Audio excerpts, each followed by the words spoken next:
반기문 전 유엔 사무총장이 전격적으로 대선 불출마를 선언했는데요. 앞으로 대선 정국에 미칠 영향 자세하게 분석을 좀 해보겠습니다. 네, 박태우 고려대 연구교수, 배정호 세안대 초빙교수 두 분 나오셨습니다. 안녕하십니까? 네, 안녕하세요. 안녕하십니까? 네. 네, 반기문 전 사무총장의 불출마 그야말로 전격적으로 이루어진 것 같습니다.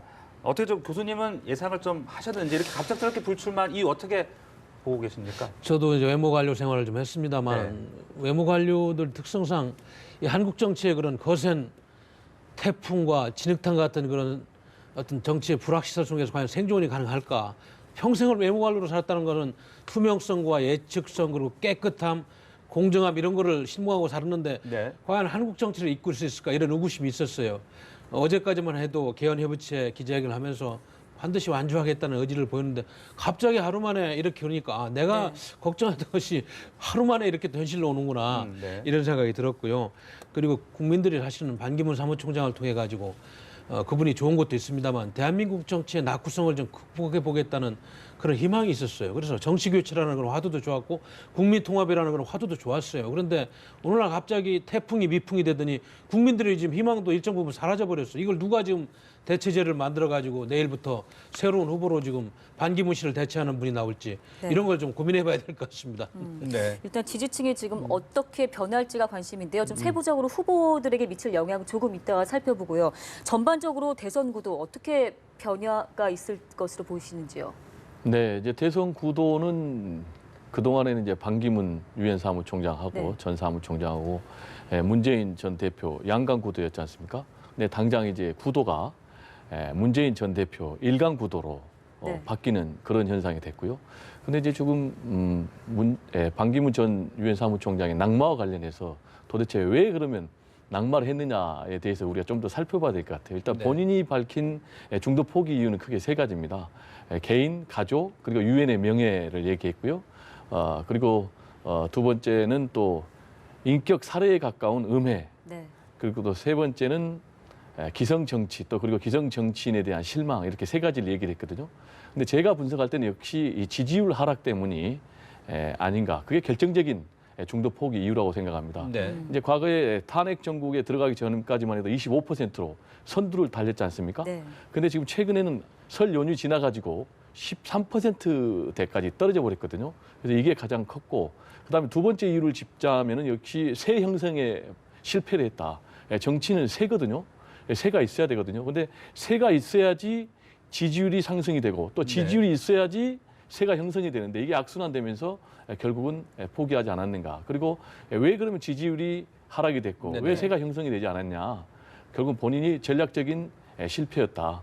귀국하면서 반반 행보. 진보적 보수주의자라고 하니까 집토끼도 잃고 산토끼도 놓치는.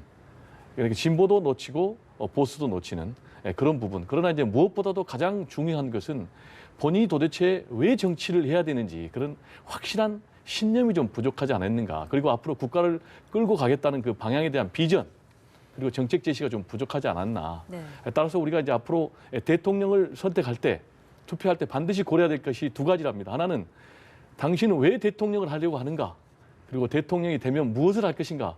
이 두 가지를 반드시 검증을 하고 선택을 해야 된다는 그런 부분에 좀 귀를 기울여야 될 것 같습니다. 네. 향후 대선 구도 전망해 주셔야죠. 네, 그러니까 향후 대선 구도는 제가 지금 얘기를 했지만은 지금 양강 구도에서 일강 구도 예. 그리고 일강 대 한 4중 정도 되겠죠. 그러면 이제 4중에는 누가 들어가냐면은 안희정 네. 그리고 이재명 네. 그리고 안철수 그리고 황교안 뭐 이 정도. 근데 지금 이 구도가 지금 갑자기 바뀌었어요. 그러면 이게 과연 구도가 문재인 선두를 달리고 있는 주자에게 좋은 것인가라는 부분에 있어서는 저는 반반이라고 생각합니다. 왜냐하면 굉장히 불확실성이 커졌거든요. 그러나 당분간은 문재인 그동안의 강세론이 대세론으로 바뀌면서 문재인 강세가 더 세질 것 같다 이렇게 전망을 합니다. 네. 네. 10% 이상의 반기문 전 총장의 지지율 누구에게 갈 것으로 보세요? 누구에게 이득이 될까요? 지금 보면 일단은 보수층 후보를 대변하는 후보 쪽으로 좀 많이 가겠죠. 네. 그리고 이제 충청도 대망론을 이야기했기 때문에 충청도 출신 후보 중에서 뭐 안희정 후보라든지 또 새는 미미합니다만 이인재 후보도 출마를 했기 때문에 그런 부분 다 좀 분산될 가능성이 있고 그리고 아까 우리 저 교수님이 설명했습니다만 조금 더 설명을 붙여야 될 것이 왜 반기문 유엔 사무총장이 갑자기 지금 낙마를 했느냐 그런 부분에 사실은 아시다시피 귀국할 때만 해도 충청도 의원단 10명이 거의 탈당해가지고 지금쯤이면 합류해서 옆에 있어야 되는데 지지율이 떨어지니까 차일피일 미루고 말이죠. 안에 있으면서 좀 추이를 보겠다. 뭐 이런 불만한 태도도 나오고 그리고 우리 한국 정치는 우리 교수님도 아십니다만 역시 자금과 조직이 없으면 안 돼요. 네네. 와서 외교관 출신이 부딪혀 보니까 뭐 지지율이 높을 때는 뭐 자금도 되겠다는 사람도 많고 이거저거 하겠다는 사람이 구름처럼 몰렸을 겁니다. 제가 안 봐도 알아요. 저도 과거에 대통령 후보를 모시고 정치를 해보니까. 그런데 막상 지지율 떨어지고 탄핵 정국 위에 문재인 씨 쪽으로 지지율이 좀 쏠리면서 본인이 지금 10몇 프로, 13%까지 내려오니까 뭐 도와주겠다는 사람들이 뭐 도와주겠어요? 뭐 사무실 계약금은 내고 뭐 본 대금은 누가 뭐 치렀는지 잘 모르겠습니다만은 이런저런 현실적인 제약적인 요건이 있었던 거예요. 그래서 지금 이 13%에서 20%의 지지율은 내일부터 새롭게 등장하는 보수의 아이콘을 가진 후보한테로 갈 것이다. 네. 가장 많은. 네. 그게 누가 황교안 전 총리는 또 권한대행이니까 어떻게 될지 모르지만 네. 하여튼 찾는 노력이 있을 것이다. 이렇게 네. 보여집니다. 방금도 네, 말- 저는 이 부분과 관련해서 조금 다르게 생각하는 게요. 지금 반기문 전 유엔 사무총장의 지지 세력은 크게 세 가지라고 봅니다. 하나는 이제 본인이 충청도니까 충청도 표가 있을 것이고 또 하나는 본인이 보수 성향이 강하니까 보수표가 있을 것이고 네. 그 나름대로 또 중도표가 있을 거예요. 네. 그래서 이게 세 가지가 삼분돼 가지고 저는 흩어진다고 보는데 일단 충청도 표는 안희정 충남지사에게 갈 걸로 그렇게 전망을 합니다. 그리고 보수표는 역시 황교안 대통령 권한대행이 가장 많이 갈 것으로 그렇게 전망이 되고 물론 일부는 유승민 그리고 남경필 도지사도 가져갈 수가 있겠죠. 네. 그리고 또 무엇보다도 이제 중도표는 네. 이제 안철수 전 대표에게 갈 걸로 보는데요. 구도상으로는 지금 반기문 전 유엔 사무총장이 중도 포기 낙마를 함으로 인해서 가장 수혜자를 꼽으라면은 안철수 전 대표를 꼽을 수가 있겠습니다. 네, 그 반기문 전 총장에 대한 지지율이 과연 이제 어느 쪽으로 흡수가 될 것이냐 이 부분 두 분 조금 이제 다른 의견을 밝혀주셨는데 이 부분이 네. 상당히 좀 주목을 해봐야 될 부분 아니겠습니까? 방금 이야기를 하셨지만 보수에서 이제 황교안 대안론이 나올 수 있을 것 같거든요. 과연 이미 나왔죠. 황교안 뭐. 대행이 선거에 나설까요? 어떻게 좀 보십니까? 아니 황교안 권한대행이 뭐 한 2달 전만 해도 한 달 전만 해도 절대로 안 나온다고 그랬다가 얼마 전에 신년 기자회견인가요? 그때는 지금은 그런 이야기할 상황이 아니다. 네. 여지를 남겨놨어요. 그리고 최근에는 임명진 새누리당 비대위원장을 만나서 임명진 비대위원장이 강력하게 요청을 했다는 그런 소문도 있고 그래서 지금 제가 보기에는 특히 새누리당을 중심으로 하는 보수 적자층 지금 박근혜 대통령이 어려움이 있습니다. 네. 과거에 박근혜 대통령을 지지했던 정통 보수층들은 지금 마음을 둘 곳이 없어요. 그것이 일부 아마 황교안 권한대행한테 가가지고 저러고 있는 것 같습니다. 네. 그런데 앞으로 후보가 뭐 갑자기 양상되는 거 아니니까 지금 방황하는 정통 보수층을 이끄는 그 후보가 황교안 권한대행이 될지 혹은 또 새누리당 내에서 새로운 주자가 나와서 그걸 할지 그건 뭐 한 1, 2주를 봐야 될 것 같습니다. 네. 그러나 지금 현재의 추세로 보면은 반기문 전 유엔 사무총장이 끌고 갔던 그런 표심이라든지 지지율은 일단 보수층으로 가장 많이 올 거고 그 다음에 이제 아까 교수님 말씀하셨듯이 중도 성향의 후보들한테 지역 후보들한테 조금 나눠질 확률이 있다. 저는 그렇게 보는 거죠. 네. 지금- 제가 이걸 네. 조금 첨언을 하면요. 황교안 대통령 권한대행 카드가 유효했던 것은 이제 크게는 두 가지입니다. 하나는 반기문 전 총장의 반반 행보 때문에 보수가 마음을 줄 그런 확실한 후보가 없었어요. 또 하나는 반기문 전 총장이 낙마할 경우에 대안이 황교안 대통령 권한대행이 된다라는 두 가지 점에서 황교안 대통령 권한대행 카드가 굉장히 강력하게 살아 있었는데요. 네. 이제 최근에 또 상승세를 보였어요. 그래서 한 10% 가까이 육박을 했는데 이제 반기문 전 유엔 사무총장의 낙마함으로 인해서 제가 볼 때는 조만간에 황교안 대통령 권한대행은 10%대를 넘어서서 강력한 여권의 1위 주자로 올라설 걸로 저는 봅니다. 네. 그렇다면은 과연 황교안 대통령 권한대행이 대선에 출마할 것인가라는 부분에서는 저는 출마할 수 없다고 봅니다. 그게 세 가지인데 출마할 수 없다요. 출마하지 않겠다보다는. 네, 저는 출마할 수 없다 내지는 안 한다고 봅니다. 더 정확하게 얘기하면 못 한다고 봅니다. 왜냐하면 그게 세 가지인데 하나는 어쨌든 간에 지금 최근에 문제가 되고 있는 박근혜 대통령 탄핵 그리고 박근혜 대통령 최순실 게이트 여기에 공동 책임에서 자유로울 수가 없거든요. 왜냐하면 네. 본인이 법무장관 했지 않습니까? 그리고 또 국무총리 했지 않습니까? 그런 점에서 제가 볼 때는 자유로울 수가 없고, 그리고 두 번째로는 지금 현재 대통령 권한 대행으로서 가장 중요한 책무가 조기 대선이 실시될 경우에는 본인이 이 대선을 관리를 해야 됩니다. 즉 심판자입니다. 근데 심판이 심판을 포기하고 선수로 뛴다라는 부분은 이제 제가 볼 때는 어불성설이고요. 그리고 이제 이런 부분에 대해서는 정진석 전 원내대표가 미친 짓이라는 이제 극한 표현을 써가면서 비판했지 않습니까? 그러면서 그러면 본인이 사표를 내면은 본인이 수리할 것인가? 그리고 대행이 또 들어오면은 본인이 대행에 대해서 또 임명장을 줄 것인가? 라는 이제 문제 제기를 했는데 그런 두 가지 점. 또 하나는 이제 마지막으로 제가 볼 때는 황교안 대통령 권한 대행에 출마한다는 것은 승산이 없는 게임입니다. 왜냐하면 지금 국민 여론을 볼 때는 승산이 없는 게임이고요. 그런데도 불구하고 계속해서 지금 황교안 대통령 권한 대행의 카드가 더 강력하게 살아가는 것은 여권의 후보가 없기 때문입니다. 네. 그리고 새누리당에서는 지금 후보가 없지 않습니까? 예. 그러면 그대로 후보가 없으면 소멸되는 거거든요. 힘이 없거든요. 앞으로 협상 국면에서 또 유리한 주도권을 잡아야 되기 때문에 황교안 총리 권한 대행을 자신들의 후보다라고 달고 가는 것이고, 또 황교안 총리 권한 대행 입장에서도 지금 국정을 끌고 가려면 지지 세력이 있어야 되지 않습니까? 네. 그런 부분에서도 본인이 자기는 확실하게 나오지 않겠다라고 단정적으로 얘기하지 않는 그런 이유 때문에 지금 살아있는 것입니다. 네. 그런데 이제 뭐 어불성설까지는 좀 그렇고요. 나올 수 있죠. 법적으로는 문제는 없습니다. 왜냐하면 권한대행이 그만두면 권한대행 유일호 경제부총리가 관리를 하면 되는 거고요. 그러나 이제 탄핵이라는 것이 어떻게 될지 우리가 지금 언론은 뭐 빨리 될 것처럼 이야기합니다만 지금 그렇지 않을 것 같아요. 제가 보기에는. 그래서 시간도 좀 있을 것 같고 그러면 네. 많은 변수가 있습니다. 그런데 지금 새누리당의 이인재 후보도 출마 선언을 했고 또 원유철 의원도 출마 선언을 한다고 그러고 김문수 지사 출마 선언을 한다고 후보가 없는 건 아니에요. 그러니까 너무 이렇게 없다고는 하지 마시고 좀 보기로 하고 우리가 어제까지만 해도 사실은 어제까지만 해도 대선 판도를 좌우할 5가지 변수를 얘기했어요. 첫째, 오늘 하루 만에 얘기 뒤집혔는데 반기문 총장이 완주를 하느냐 안 하느냐 이거 완주를 안 하는 거라니까 없어져 버렸어요. 두 번째는 앞으로 이제 문제인데 안철수 전 대표가 과연 철수 안 하고 이번에는 마지막까지 다자구도를 만들어 갈 것인가? 철수하면 또 어떻게 되느냐? 이런 이제 이야기를 했었고, 그다음에 세 번째는 김종인 제3지대에서 큰 역할을 할 김종인 의원이 탈당을 하느냐 마느냐. 이것도 앞으로의 문제입니다. 네. 그리고 이제 이재명 씨가 과연 문재인 씨를 누르고 역전할 수 있는 그런 카드가 있느냐. 네. 이런 이야기를 했어요.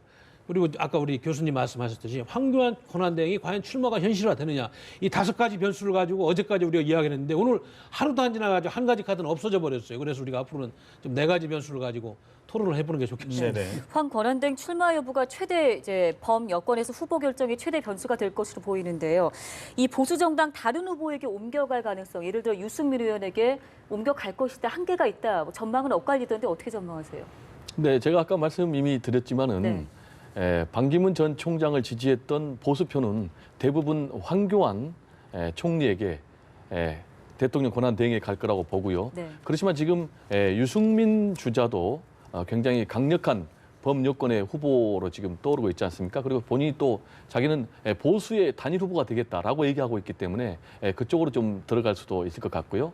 그런데 역시 가장 중요한 것은 앞으로 정계 개편 문제하고 그리고 민주당의 이 대선 주자 레이스가 어떻게 되느냐 이 두 가지가 네. 굉장히 주목해 봐야 되는데 특히 이제 제3지대 개편 같은 경우는 오히려 속도가 빨라질 것입니다. 네. 그게 무슨 얘기냐면은 이제 빅 텐트는 가지 않고 스몰 텐트를 거쳐서 빅 텐트를 가는 그런 단계별 빅 텐트론이 유효할 것을 보는데요. 네. 지금 움직임도 현재 국민의당 그리고 손학규 전 대표 그리고 정운찬 전 총리가 이미 셋이 연대 내지는 연합하기로 합의를 했거든요. 그런데 갑자기 이번에 반기문 전 유엔 사무총장이 낙마를 했기 때문에 이 연대 내지는 연합 움직임이 굉장히 빨라질 것 같고요.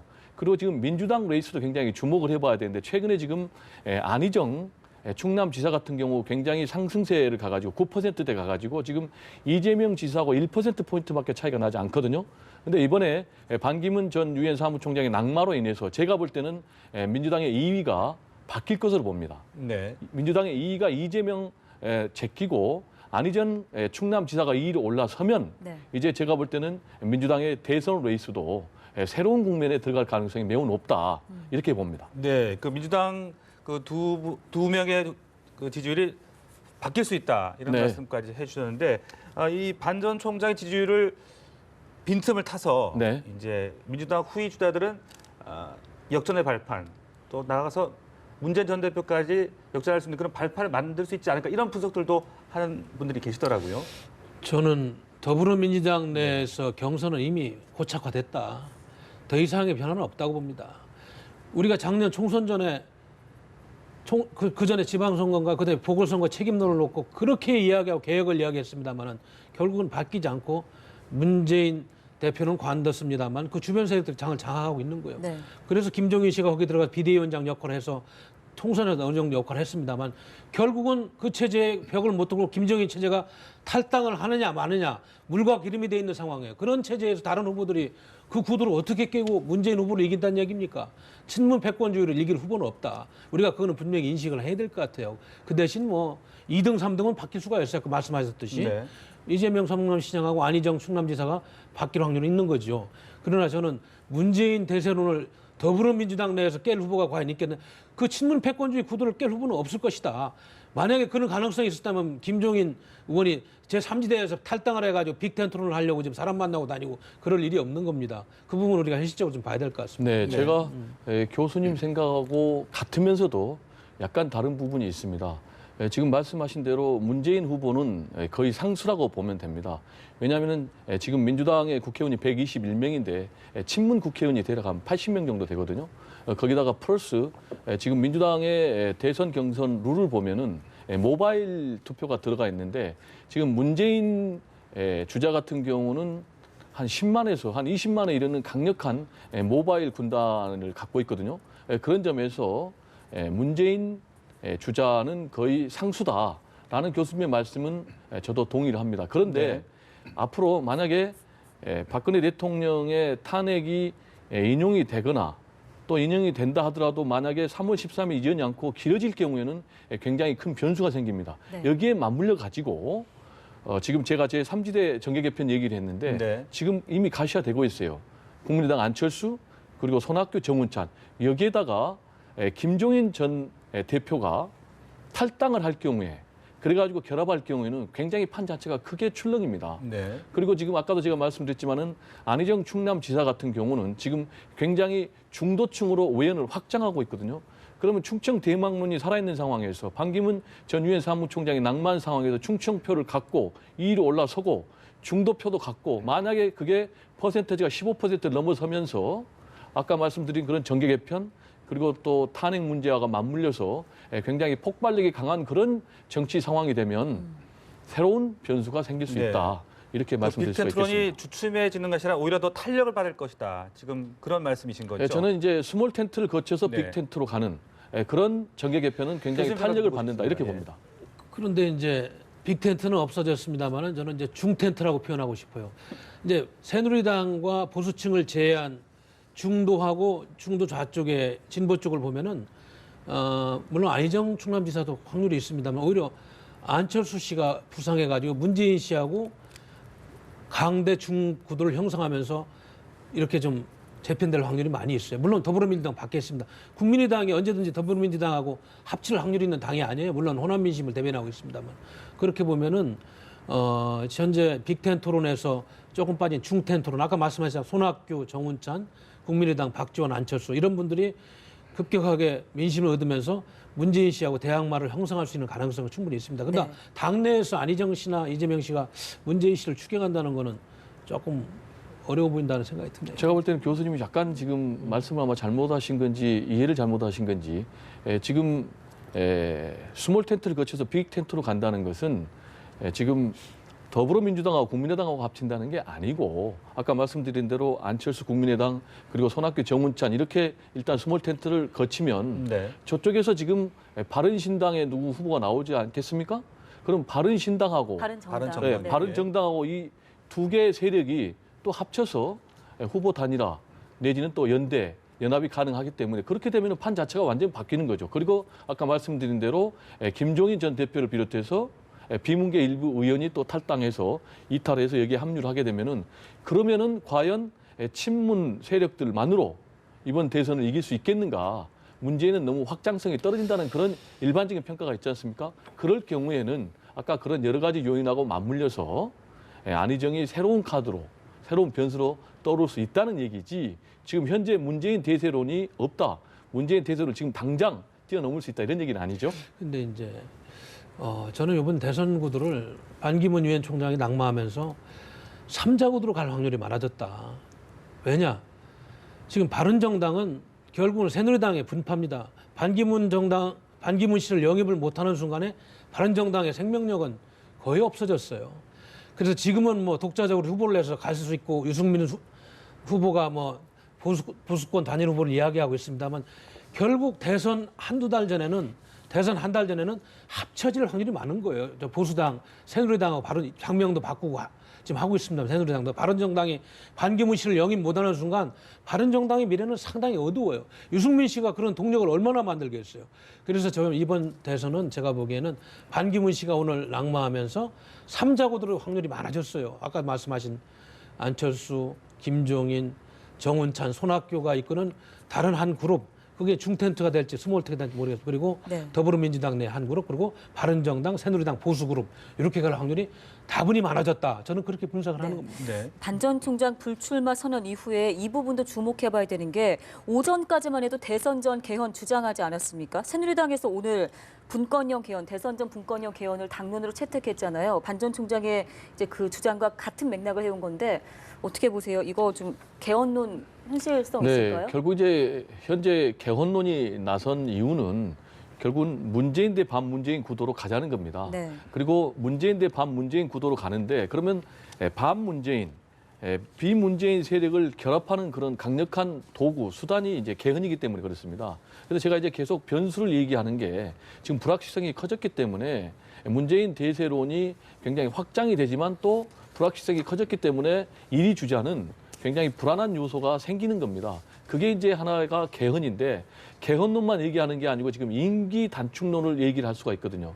그러면 이제 개헌론 플러스 임기 단축론을 가지고 문재인 후보를 공격할 수가 있거든요. 그럼 이제 그게 굉장히 중요한 정계 개편의 고리 그리고 또 대선의 변수의 중요한 포인트가 될 수 있다. 네. 이렇게 말씀드릴 수가 있겠습니다.